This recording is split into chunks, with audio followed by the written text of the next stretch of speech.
Hey, Vsauce, Michael here. This symbol, commonly called a yin-yang symbol, is a taijiti, meaning diagram of the supreme ultimate. The principle of yin and yang, opposites existing in harmony, is associated with ancient Chinese philosophy, but the very first use of the iconography, the classic symbol, actually comes from a shield pattern used by the ancient Romans 700 years before its first known use in China. A connection between the two has yet to be found. Regardless of who came up with it first, the symbol was a bright idea. What? How does history... Okay, because I have two questions. Okay, I don't want to ruin the video and ruin your immersion, but chat. How can they tell if two cultures got the same idea and they make the same drawing, and it's just a coincidence that they both ended up being like popular, whatever, but one inspired the other, they just both had it? They can't tell the difference. It's very difficult. It's extremely difficult, right? Also, how is it that we lose pieces of history? Like, how did they build this? Like, how did they build the pyramids? The people that built it, didn't they tell their children, and did these guys tell people, and these guys told somebody, and these people up until we got here? Show us the sign. How does their culture not get translated? She just locked the doors behind us. They forgot. History is lost. You say that it was slaves who built the pyramids. Apparently, I saw a documentary the other day. They said that it actually wasn't. It was a pretty skilled artisans and shit. Maybe I'm wrong. But what's the brightest object in the entire universe? Well, apparent magnitude, commonly used when stargazing, refers to how bright an object appears to us, say when looking up from Earth. It depends on Earth-centric factors like how close the object is to our planet. Magnitudes are logarithmic and arranged like golf, where a smaller number means a greater brightness. But today, I'm looking for absolute magnitude, a measure of how bright things all over the universe, near and far, would be if we looked at them from the same distance.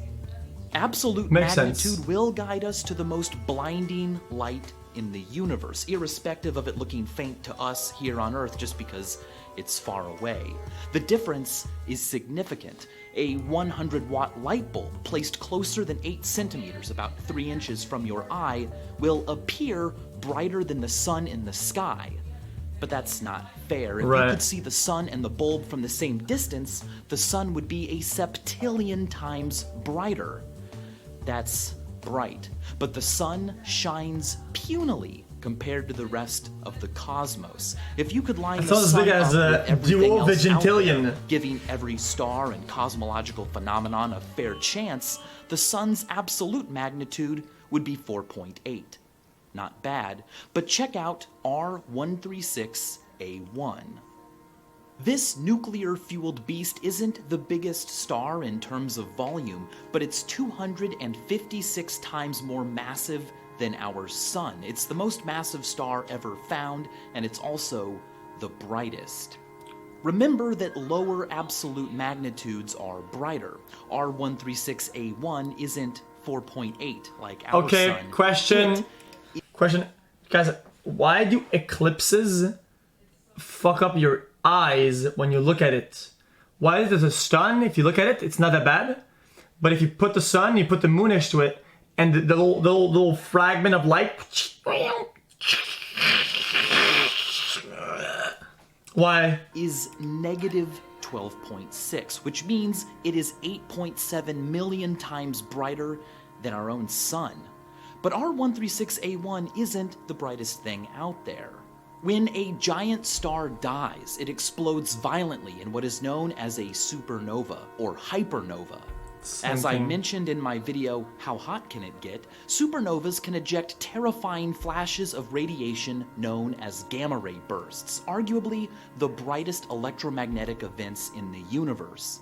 A typical gamma ray burst releases as much energy in a few seconds as our sun will release altogether in its entire 10 billion year lifetime. Jesus! If WR104, a gamma-ray burst future candidate, directly struck Earth with such a beam for only 10 seconds, astronomers predict it could deplete 25% of our ozone layer and lead to mass extinction and starvation.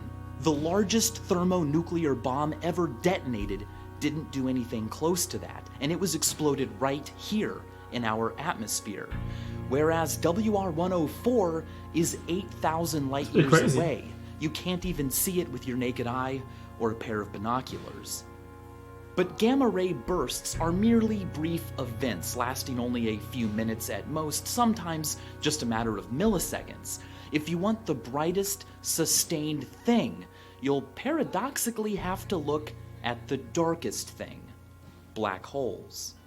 To be fair, dark matter is ostensibly darker, but because dark matter has been hypothesized to not even interact with light, with electromagnetism at all, calling dark matter not bright is kind of like calling your peanut butter sandwich a not fast airplane.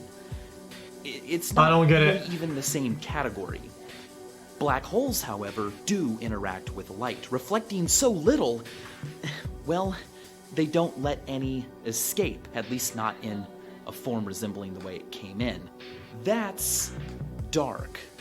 But the intense energies created by black holes in the process of eating things like stars is anything but dark. Gas and debris from the stars they eat swirl into archipluvian cosmic gallows known as accretion disks before making their final death plunge into the black hole. In the disk, debris spins at unfathomable speeds, pulled around by a black hole billions of times more massive. It's kind of hard to think about than a black our hole. sun. Friction The in idea is kind accretion of disk generates heat weird. on a level difficult to fully appreciate. Just as hot things glow, the disk does too. So brightly, it has its own name, a quasar. Quasars shine thousands of times more brightly than even the brightest stars. I'm done, chat. I'm kidding. It's scarier than that. Quasars shine thousands of times more brightly than galaxies containing billions of stars. The first identified quasar, 3C273, has an absolute magnitude of negative 26.7, making it 4 trillion times brighter than our sun, about 100 times more luminous than the total amount of light produced by the entire Milky Way. If you put 3C273 33 light years away from us, it would shine as brightly as our sun, a mere 8 light minutes away. Blocking the brightness of a quasar with a coronagraph reveals that quasars exist in the centers of galaxies What that now? are larger than them in area, but are nonetheless drowned out by their light. Such galactic centers are called active galactic nuclei, the bulk of their energy spewing forth in the form of a powerful radiation jet, the length of which puts even our solar system to I'm shame. not done with this. We'll finish it. The visible part of the 4 minutes jet left. in this photograph, for instance, is so long it could stretch from the sun to Pluto and back 1.5 million times. Now, specifically, if a large portion of this ejected energy heads toward Earth, it's responsible for what we call a quasar. But if Earth is right in the active galactic nucleus's sights, it's got a scarier name, a blazar. And it's blazar 3C454.3 that clocked in the greatest brightness ever observed.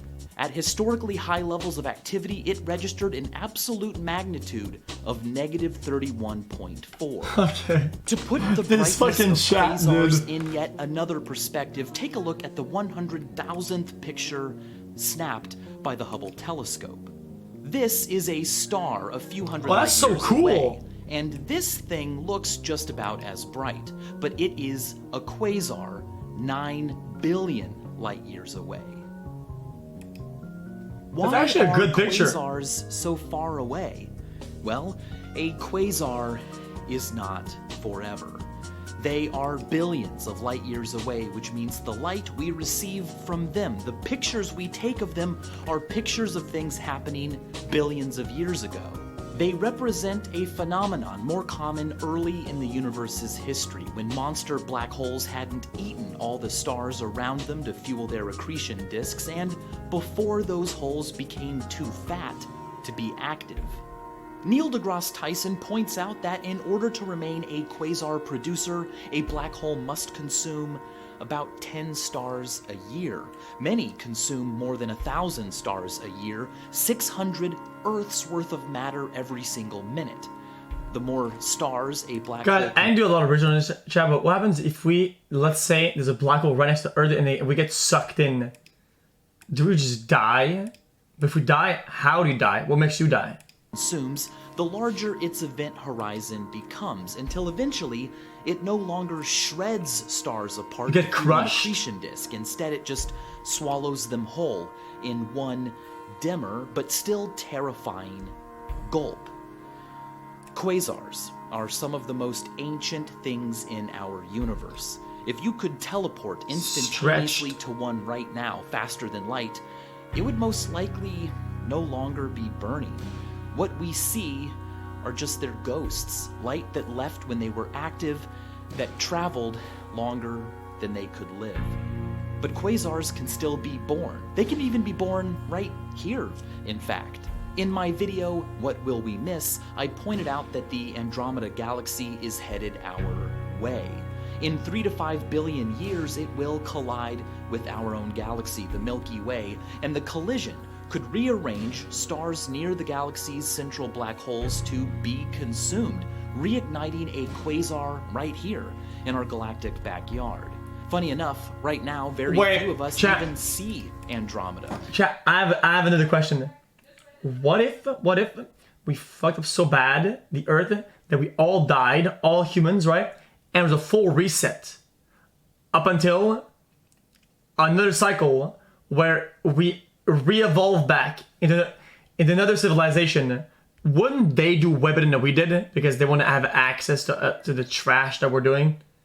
They'd probably fuck it up at some point too, right? Even though they'd all fuck you it up. need is your unaided eye, light from our cities drowns out the night sky like a quasar drowns out Well, I'm its saying, host galaxy. what if we suck all the fossil fuel, all of it, and we burn all of it, and then there's zero left, but then we all die because it's a...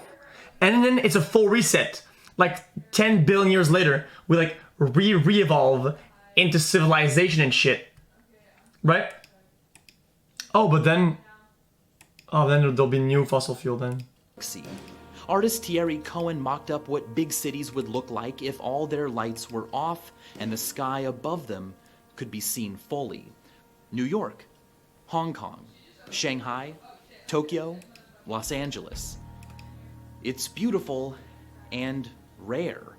In the 1990s, during a blackout in the city of Los Angeles, a number of residents actually called the police. They were afraid of mysterious glowing clouds hovering above the city. They were seeing our galaxy for the first time in their lives.